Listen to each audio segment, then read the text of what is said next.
जय श्री कृष्णा दोस्तों, आपके अपने लड्डू गोपाल कृष्णा ब्लॉग चैनल में स्वागत है। दोस्तों, दीपक जलाने का तरीका और फायदे। शास्त्रों में दीपक जलाने का तरीका बताया गया है। पूजा में हमेशा साफ दीपक का ही प्रयोग करना चाहिए। तेल का दीपक हमेशा अपने दाहिनी ओर जलाना चाहिए। रोजाना की पूजा में सुबह शाम हम दीपक जलाते हैं। किसी भी पूजा आराधना में बिना दीपक का पूजा सफल नहीं होता है। हम किसी भी तीर्थ स्थानों पर जाते हैं तो दीप दान करते हैं।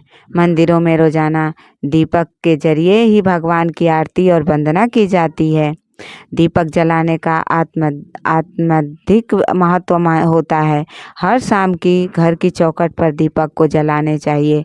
हमारी पुरानी परंपरा है का हिस्सा रहा है। ये समोधन प्रमाण में प्रकाश की ऊर्जा है जिसका मुकुल सूर्य देव हैं और दीपक की बाती से निकलने वाले प्रकाश को वेदों में सूर्य का तत्व माना गया है। दीपक की धुआं जो निकलने वाली होती है उससे हमारी घर की सकारात्मकताएं आती हैं। देवी देवताओं के पूजा में दीपक जलाने के बहुत बड़े महत्व हैं। जो लोग विधि विधान से पूजा नहीं कर पाते हैं वो भगवान के सामने सिर्फ दीपक भी जला कर देते हैं और पूजा कर सकते हैं। हमारे पूजा के साक्षी हमारा दीपक होता है। दीपक से आरती की जाती है। आरती के बाद हमारी पूजा पूर्ण होती है। दीपक जलाने का शास्त्र विधान है। दीपक के आध्यात्मिक महत्व को आपने समझ लिया तो चलिए आप बताते हैं कि दीपक जलाने के शास्त्रीय विधान क्या है। उससे पहले मेरे चैनल को सब्सक्राइब नहीं किए हैं तो कर दें और कमेंट में जय माता दी जरूर लिखें। पूजा में हमेशा साफ दीपक का ही प्रयोग करना चाहिए। पूजा में कभी भी खंडित दीपक का प्रयोग ना करें। तेल के दीपक में लाल मौली का प्रयोग करना चाहिए। घी के दीपक में रुई का प्रयोग करना चाहिए। दीपक हमेशा भगवान के बिल्कुल सामने होने चाहिए। घी का दीपक अपनी बाईं ओर जलाना चाहिए और तेल का दीपक हमेशा अपने दाहिनी ओर जलाना चाहिए। पूजा करते वक्त दीपक का ध्यान देना चाहिए कि दीपक पूजा के बीच में बुझे नहीं। अगर बुझ जाए तो पूजा पूर्ण नहीं होती है। दीपक जलाने से घर में सकारात्मक का प्रभाव होता है। साथ ही वास्तु दोष खत्म होता है। इसलिए हमें घर में प्रतिदिन दीपक जलाना चाहिए। शास्त्रीय मान्यता है कि घी का दीपक हमेशा भगवान के समर्पण के लिए जलाया जाता है और तेल का दीपक हमेशा मनोकामना पूर्ण के लिए जलाते हैं।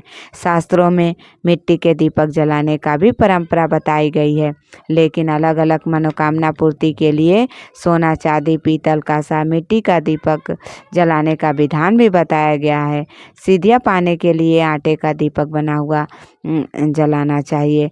शनि और मंगल का कृपा पाने के लिए मेटल के दीपक जलाएं। सूर्य और गुरु के कामना के लिए सोने का दीपक जलाएं। चंद्रमा की शुद्धता के लिए चांदी का दीपक जलाना चाहिए। किस दिन किस दिशा में दीपक जलाना चाहिए। वैसे तो दीपक के जलाने के 10 दिशाओं का आकार खत्म हो जाता है, लेकिन वास्तुशास्त्र के अनुसार घर की हर दिशा में दीपक जलाने के अलग अलग मायने होते हैं। अलग अलग दिशा में जलाया हुआ दीपक अलग अलग फल देता है। पूर्व दिशा में जलाया हुआ दीपक आयु में वृद्धि करता है। पश्चिम में जलाया हुआ दीपक दुख बढ़ाता है और उत्तर दिशा में जलाया हुआ दीपक धन लाभ कराता है। दक्षिण दिशा में जलाया हुआ दीपक धन और जन हानि कराता है। मन्नत का एक दीपक जलाएं। दीपक को ज्ञान का प्रतीक माना जाता है। देव पूजा में जलाया हुआ दीपक बहुत बड़ा महत्व बताया गया है। मैं अपने बहनों से यही उम्मीद करूंगी कि अगर वीडियो आपको अच्छा लगा हो तो चैनल को लाइक और सब्सक्राइब ज़रूर करें। कमेंट में जय माता दी ज़रूर लिखें और ये ज़रूर कमेंट में बताएं कि आप दीपक कहाँ और कैसे जलाती हैं। तो चलिए आज का वीडियो हम यहीं समाप्त करते हैं। मिलते हैं अगले वीडियो में एक नई जानकारी के साथ। जय माता दी।